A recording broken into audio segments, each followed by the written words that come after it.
Welcome back. The Bambino Tour is here this weekend at Lark Hall, and earlier I spoke to the tour organiser.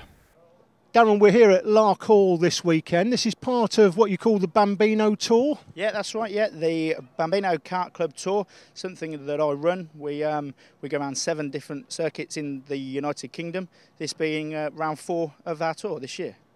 And the format that we're going to see now, it's basically time sessions, isn't it, for these drivers from 6 years of age? Yeah, absolutely. It's basically like every session is treated as if it was a time qualifying session. The drivers go out from the dummy grid one by one, released at about a 2-second gap each. They make their way around the circuit for a 10-minute time session, and the best lap time at the end of that session scores the most points. And we interviewed some of the dads at Wright House in Hertfordshire recently who are doing some Bambino testing evenings down there. And I asked them whether or not they'd be interested in doing actual race events where the drivers were gridded up and they actually raced, and they seemed quite keen on that. Is that the sort of general consensus? Yeah, absolutely. I mean, the MSA Bambino class is obviously still on a time trial basis at the moment.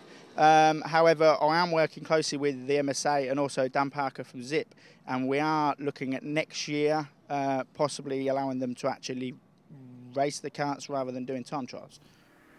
So here we go then, Bambino. This is session 1 for the top 12 drivers in the earlier time qualifying sessions. This is Jacob Burgess on the 32.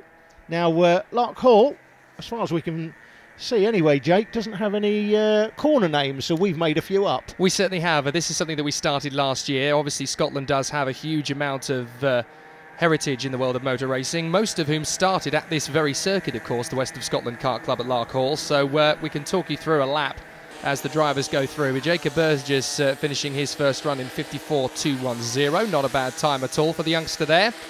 And Christopher Wilson just starting his run as he makes his way through Stewart and Reed, first 2 corners on the run, and then all the way down to the Franchitti corners. Double turn this, Marino first, then Dario second, down the long straight on the run towards the tight right-hander at Coulthard.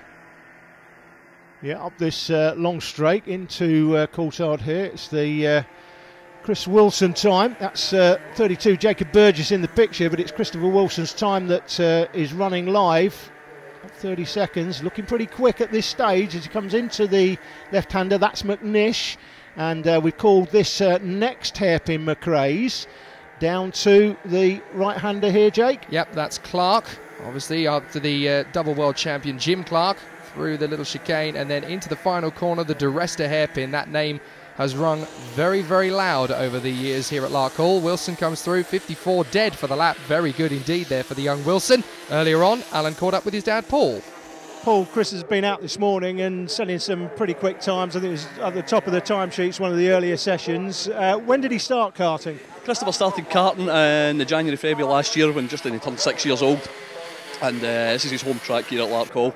So he should know it by now, I would like to think. So, but every other weekend we're down here. He just can't get enough of it. Yeah, and he's already very quick. You been anywhere else? Well, I've been down to Rowra. We've done the O-Plate meeting down at Rowra.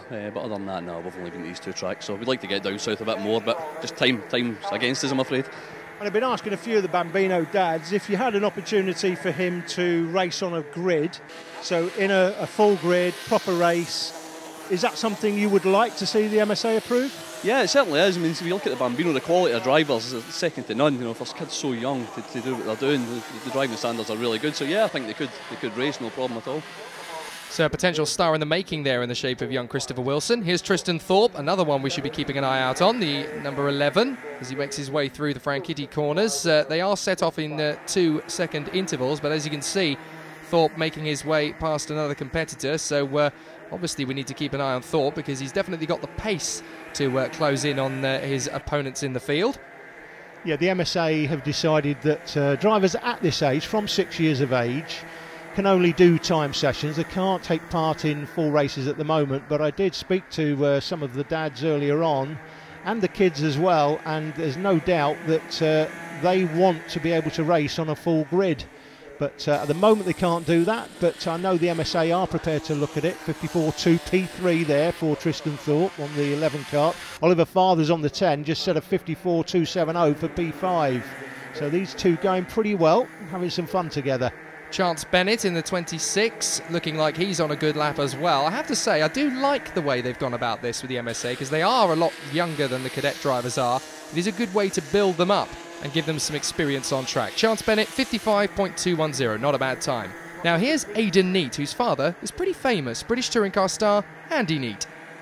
Andy, some of our viewers will know you from touring cars. Your son Aidan is here this weekend. Now, I don't really have to ask you how you've got him into karting. I guess you were in karting back in the day, were you? I was, yeah, many years ago. It's all changed quite a bit, but yeah, it was good fun back when I did it. And Aidan's been in the kart now since he was 4 years old, sort of learning the ropes and so on. This is his first year in racing, so it's a great time just for both of us, really.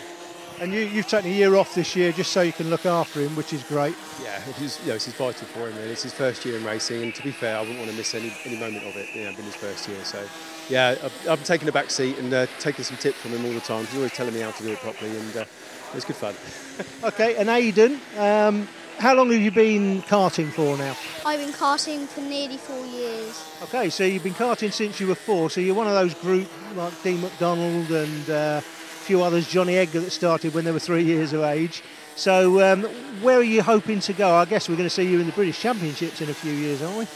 I want to go to Formula 1, but if I can't get into Formula 1, I'll probably go to BTCC like my dad. So skip karting altogether, just go to Formula 1? No.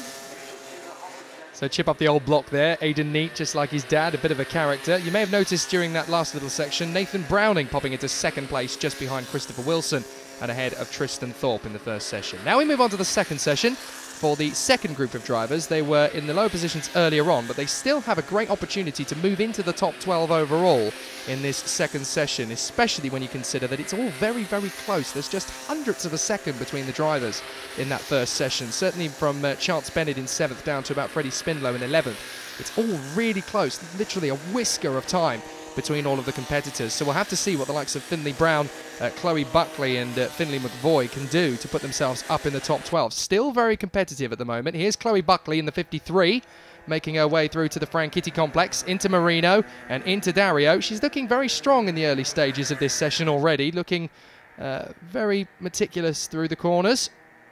Chloe putting in a good performance so far, the number 53. I wonder if that's a love of the old Herbie the Love Bug movie that's given her the 53 number, or if that's just coincidence. I don't know. Through the Clark S's into the right, and then down to the final bend Di Resta, lining it up nicely for the exit. Always important to get this final corner right, because it looks fairly straightforward, but it can catch you out and cost you a lot of time. Well, that's not bad. 56.220. That puts her into overall 15th place. Very good indeed there from Chloe Buckley. Not bad at all, considering these guys are just 6 years of age, some of them.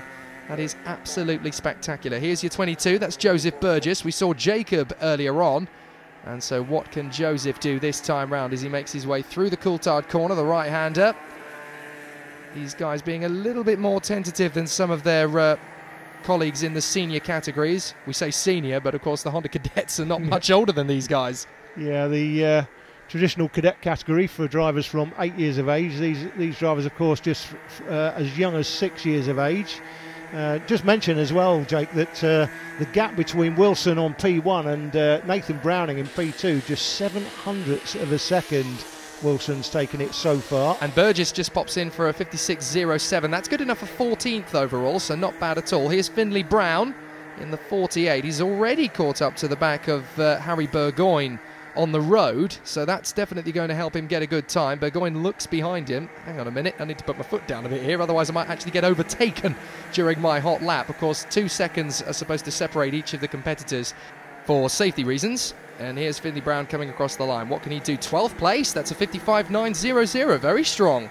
Leads the session though. That's the fastest lap in this session from Finley Brown, so well done to him. Finley McVoy on the 18 kart goes across the line, 56.520, P17 overall. Of course, we're taking into account the drivers in that first session, of course. Matthew Price on the 12 kart, 58.70. And he's battling it out for overall position with Brandon Carr. There he is, and Alan caught up with his dad a little earlier. Simon, your son Brandon's out in the 15 kart, but just tell us how you got him into karting in the first place. What's the history?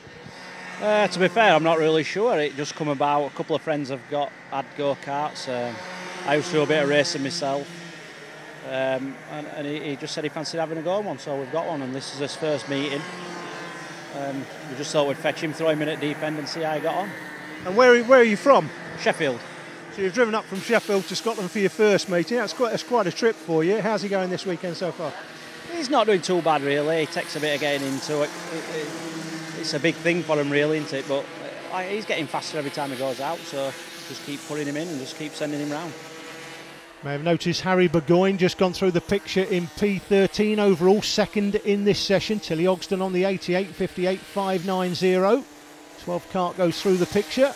And here is Nathan Tye coming across the line in the 46. He's done a best of 57.410. Not bad at all. And the 41 finishing off. That is Luke Hilton on a 56.950. Stars in the making then. More race action coming up at Lark Hall with the Honda Cadets after the break.